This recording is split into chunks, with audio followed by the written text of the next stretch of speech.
Hadley Monroe. I'm 31 years old. And on the Easter Sunday, my mother looked across a table full of people and said I had never really committed to anything. I was the one who had paid for the glazed ham.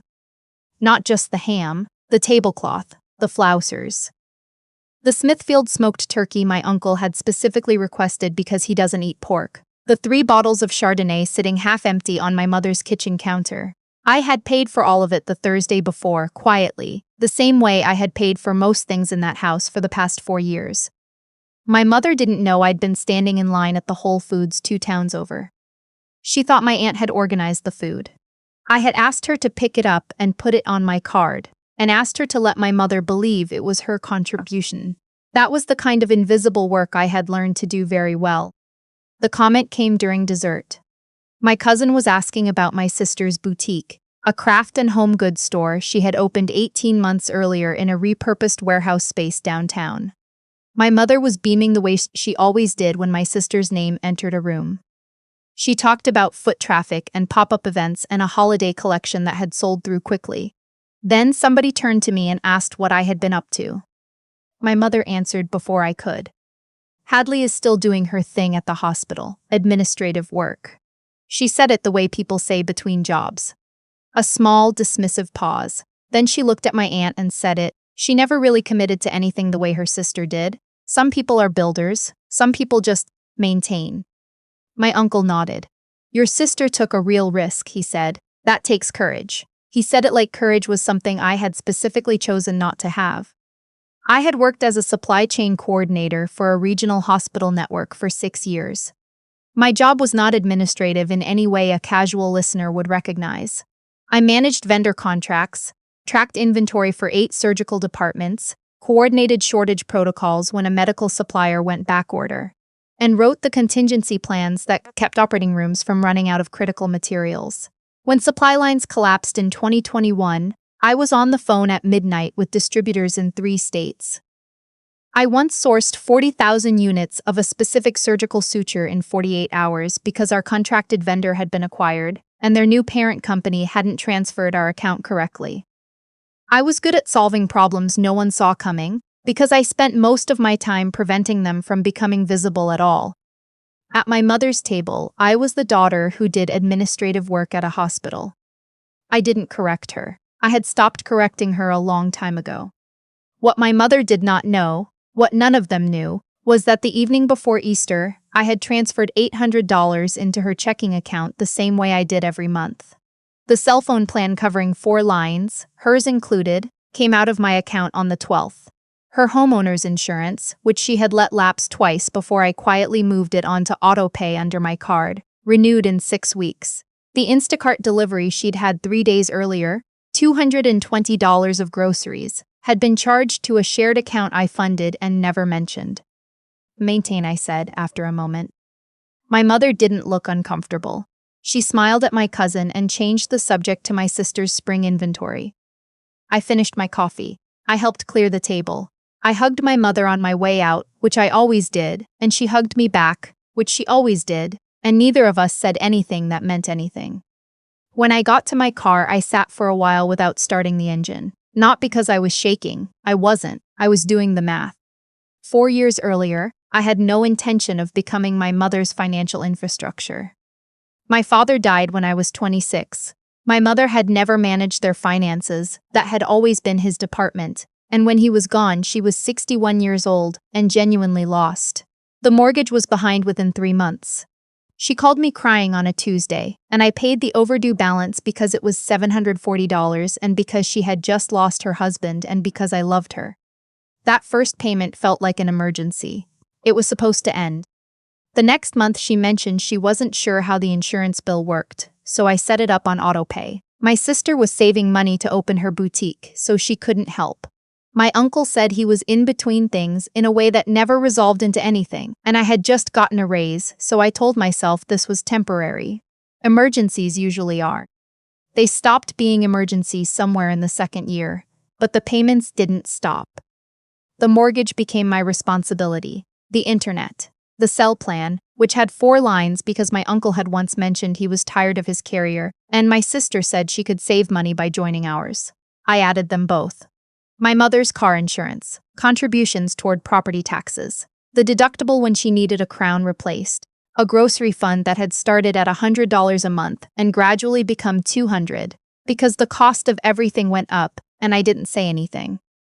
There was a reason I could afford it, and it had nothing to do with luck. I worked long hours. I cooked most of my meals at home. I had lived in the same apartment for 4 years specifically because moving would have cost money I preferred to keep available. I had a 401(a) I funded aggressively. I tracked every dollar I sent, which is an occupational habit when you manage multi-million-dollar supply contracts professionally. My family's version of me was softer and slightly sad. My mother told people I had a steady job. My sister once described me at a dinner party as her older sister, who was really into spreadsheets. My uncle had joked that I would be great on Jeopardy if the category was hospital billing. I stopped arguing with any of it. The Easter dinner happened because my mother texted the family group chat 3 weeks before. Celebrating your sister. Boutique hit 18-month mark. Easter Sunday at mine, everyone please come. My sister had texted back immediately with heart emojis. My uncle sent a thumbs up. I said I'd be there. I knew the boutique had hit 18 months. I also knew, because I had seen my sister's credit card statement once when she accidentally forwarded a file to my email, that she was carrying just over $9,000 in business debt. I hadn't mentioned it. It wasn't my business in any sense she had chosen to make official.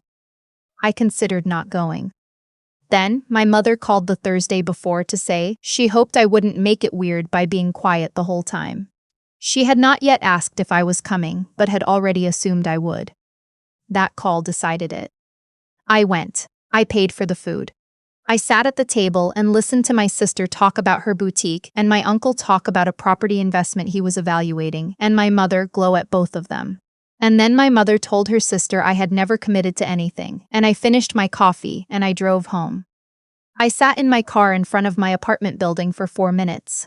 Not because I was trying to calm down. I was deciding how quickly I wanted to move.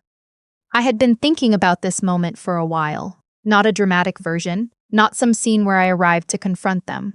Just a quiet line in the sand I had been slowly drawing and had never finished. The Easter comment was not a wound. It was clarity. I opened my banking app. The monthly transfer to my mother's checking account, the one I labeled Household Assist in my records, was scheduled for Wednesday. I moved it to pending review, a holding pattern. Then I went inside, made tea, and opened my laptop. The sell plan was first. 4 lines. I went to the carrier's website and initiated a transfer of responsibility for 3 of those lines. The portal sent each of them a text with instructions to set up individual accounts within 30 days if they wanted to keep their numbers. My mother's homeowner's insurance auto-renewed off my card every February. I called the 800 number and changed the payment method back to the card on file in her name. The one she had given me years ago when I first set up the account, and which I had simply never removed.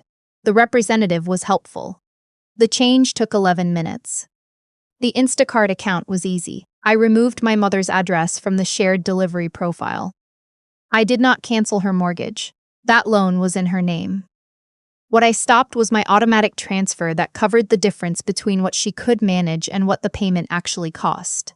That transfer had been going out on the 3rd of every month for 3 years. I sent an email at 10:47 p.m. short-dated, no emotional language. Effective immediately, I'll be stepping back from the financial support I've been providing. Details below. Please review the attached account information for services that need to be transferred or renewed independently. I'll continue to help if asked and if I'm able, but I won't be maintaining these accounts going forward. Attached was a simple spreadsheet. 4 years of payments itemized, dates, amounts, categories. The total at the bottom was $94,200. I had never added it up before. I looked at that number for a long time. At 11:03 p.m., my sister texted, "What is this email?" At 11:09, Mom is freaking out. At 11:14, "This is really bad timing, Hadley. I have something happening." I didn't answer. At 11:31, my uncle called. I let it go to voicemail. At 11:42, my mother called. Then again at 11:50. By midnight, the counter said 7 missed calls. I plugged in my phone, set it face down, and went to bed. But before I tell you what my uncle's voicemail actually said, and what I found out the next morning. I want to ask you something. What time is it? Is it where you're watching this right now? And where in the world are you? I genuinely want to know how far this story travels. The voicemail was 2 minutes and 40 seconds long. My uncle's voice had the specific quality of someone who had been elected spokesperson without volunteering. He said I was being impulsive. He said my mother was not in a good place. He said my sister needed stability right now because she was in the middle of something important, but did not say what the something was. He said I had always been the responsible one and it would be a shame to let one bad day ruin that reputation. Reputation, as though 4 years of payments had been a performance for an audience's benefit. I saved the voicemail to a folder I labeled reference and got in the shower.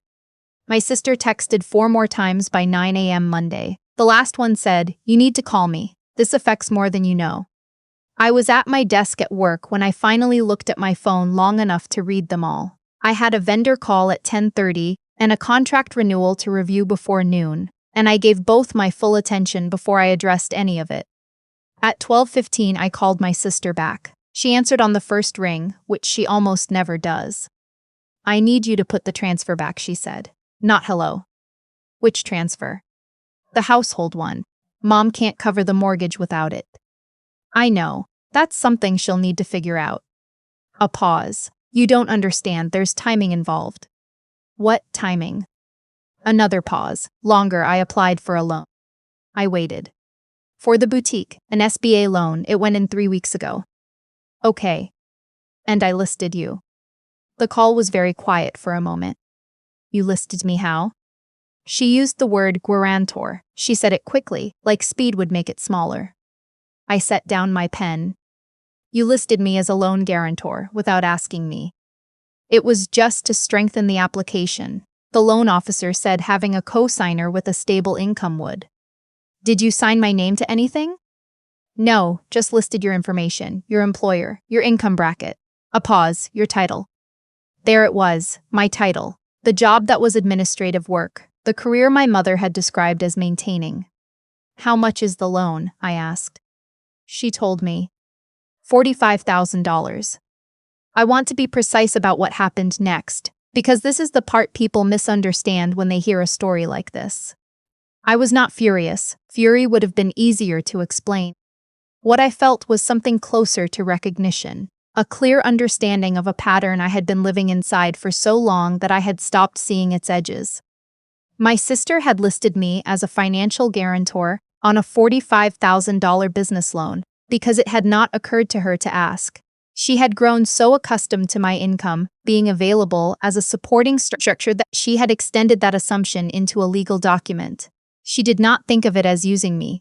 She thought of it as a reasonable thing to do, because I had always been reasonable about these things before. "I need you to contact the lender and remove my name," I said. "The application is already under review." "Then you need to contact them and correct it." "Hadley, you do not have my permission to use my name, my income, or my employment information as a financial reference or guarantor. If the lender contacts me, I will tell them the same thing." She said I was overreacting.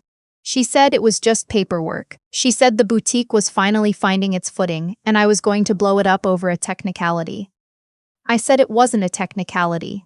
I said this as calmly as I could, because calm was the only register that would reach her. I ended the call. At 3:15 that afternoon, I received a call from an unknown number, a business loan officer from a regional lending institution. She confirmed she had received an application from my sister's boutique, listing me as a financial co-reference. She asked if I could confirm my willingness to serve in that capacity. I said no. She thanked me. The call lasted 4 minutes. By 5 p.m., my phone had 31 missed calls. My mother arrived at my apartment at 6:30. She knocked the way she does when she's upset. 3 quick knocks, a pause, then continuous knocking until someone opens the door. She was wearing her good coat, which she only puts on when she wants to be taken seriously. "You talked to the bank," she said before I said a word. "A loan officer called me." I told her the truth. "Your sister has been working toward this for months." "I know. You couldn't just co-sign a loan I wasn't asked about." I held the door open. She came inside. She stopped in the middle of my living room. Her eyes went to the shelving unit along the far wall, where I keep my ceramics. I make pottery. I have for about 5 years. I started in a community class after a particularly bad stretch at work, and I never stopped. There were 40-something pieces on those shelves. Bowls, mugs, some decorative things with textured surfaces, nothing precious. Just mine. You made those? She asked. Yes. She looked at them the way someone looks at something they've never seen before. And she may have actually been seeing them for the first time. I had mentioned the pottery more than once, but information about me tended to file itself into a mental category she rarely opened. When did you start? 5 years ago. She didn't say anything. I've been wanting to rent a studio space, I said. Somewhere with a proper wheel and a kiln. I kept deciding I couldn't justify the cost. She looked at me then. There's a place 8 minutes from here. I've driven by it probably 100 times. Every month I told myself next month. I paused. The studio rental is $200 a month. The household transfer I've been sending you is $800. She sat down on my couch without being invited. She didn't take off her coat. I didn't know you were sending that much, she said. I know. I never made it a number you had to look at directly. That doesn't make it my fault. It doesn't make it mine either. She was quiet for a while, then I didn't mean what I said the way it sounded. Which part? About committing to things. You said it to your sister, in front of 8 people. I was talking about the boutique. You were explaining why I was different from my sister in a way that made me sound like a problem she had solved, and I hadn't. I sat down across from her, while I was sitting at a table I had paid for. She didn't argue with that. For once, she didn't reach for a defense. She looked at her hands. Your uncle thinks you're going through something. He left a voicemail last night calling me impulsive. He's protective. Of me or of his cell phone plan? She flinched a little, which was new. The email you sent, she said, that number at the bottom. $94,000, 4 years. She said nothing. I'm not asking for it back, I said. I never planned to. Some of it was for real emergencies. Some of it was because I loved you and I could. But somewhere in the middle of all of it, it stopped being help and started being the budget. She looked up. What does that mean? It means you called me uncommitted in front of your family, while my card has been on your mortgage auto pay for 3 years. That landed.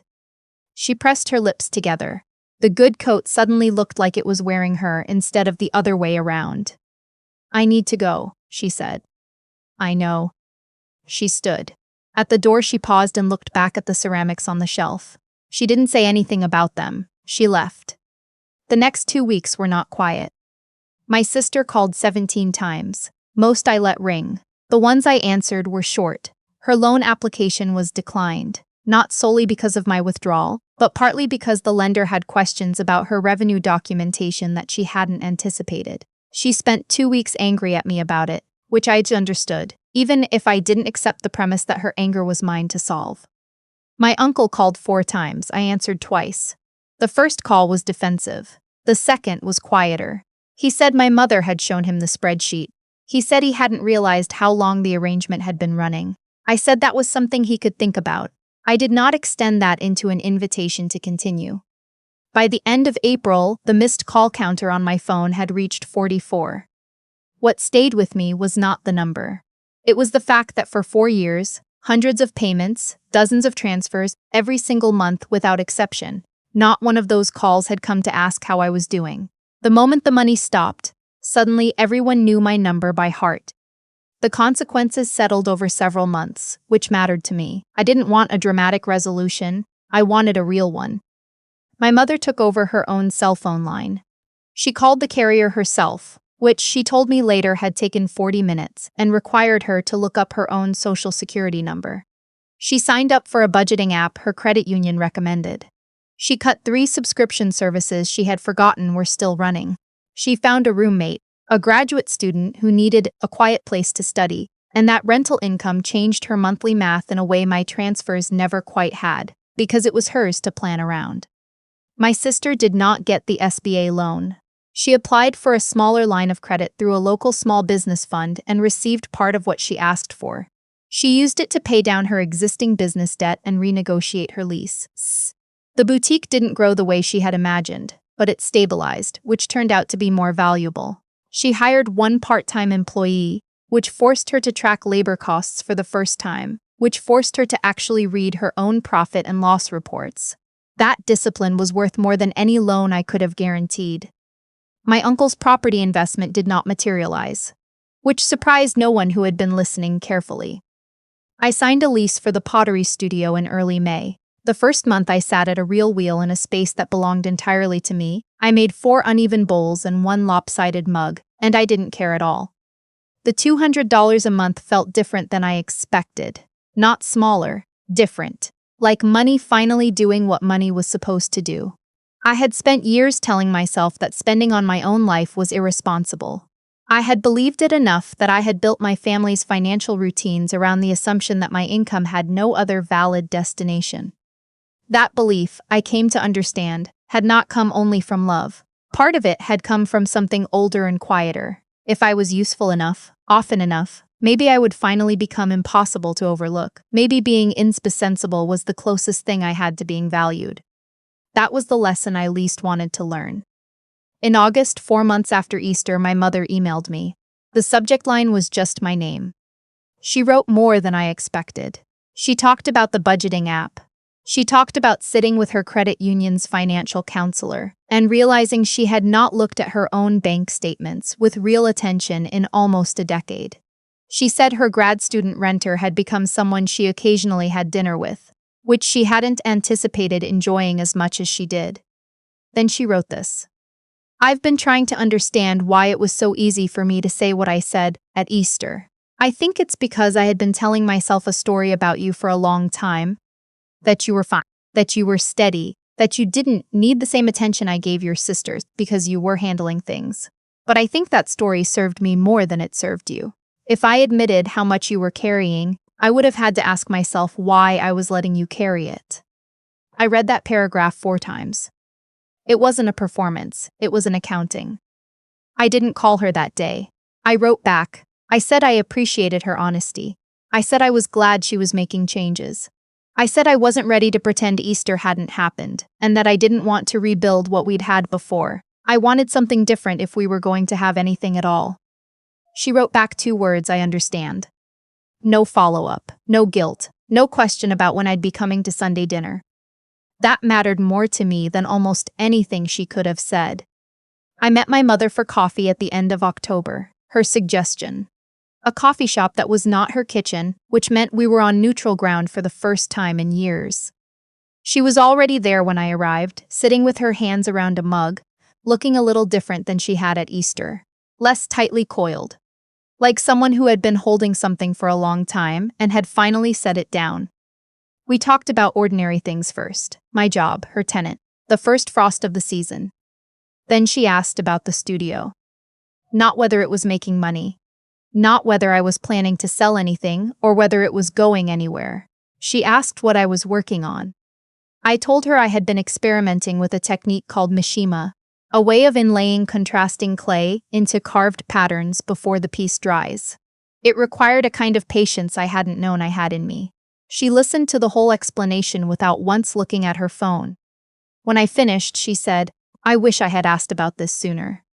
I looked at her. You could have. She nodded. She didn't defend herself, just nodded. That small movement carried more weight than any apology she could have rehearsed. Before we left, she reached into her bag and pulled something out. It was a printout of my first itemized payment email, the one I had started sending in year 2 of the arrangement when I began keeping records. She had printed it and kept it. At the bottom, in her own handwriting, she had written, You were holding this together while I pretended it was holding itself together. I'm sorry it took me this long to read it properly. I looked up. I've been going to therapy, she said. Nothing dramatic, just someone to talk to. Is it helping? Slowly. She almost smiled. She keeps asking me what I think I deserved, and I keep not having a good answer. That sounds like the right question. She looked at me then in a way she hadn't in a very long time. Not like I was a solution to something, just like I was her daughter. We left the coffee shop and stood for a moment on the sidewalk before going our separate ways. She didn't ask when we'd see each other next. I didn't offer a date. We would figure it out. We would figure it out differently than we had before. I never went back to covering her mortgage. I never put my sister or my uncle back on my cell plan. When family members needed money now, they came with a specific question and a real plan. And most of the time they discovered they could answer the question themselves. My studio lease renewed in the spring. The bowls got more even. I started a separate savings account for a kiln of my own. The same, steady, automatic way I had once funded everyone else's needs, except that this time I was the one whose name was on the account in a way I had chosen.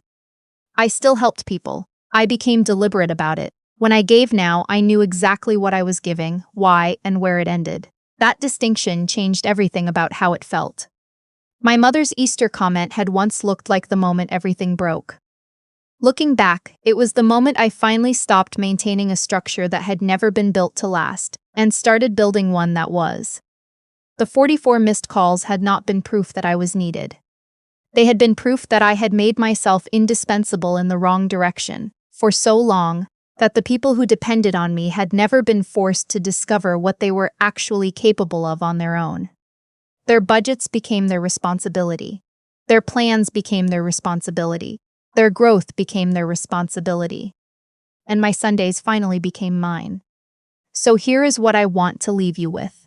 If someone calls you uncommitted for years while quietly building their life on the foundation of your commitments, when they finally see what you were doing, does that change what they did? And how long do you carry a family on your back while they keep telling you, you've never carried anything at all?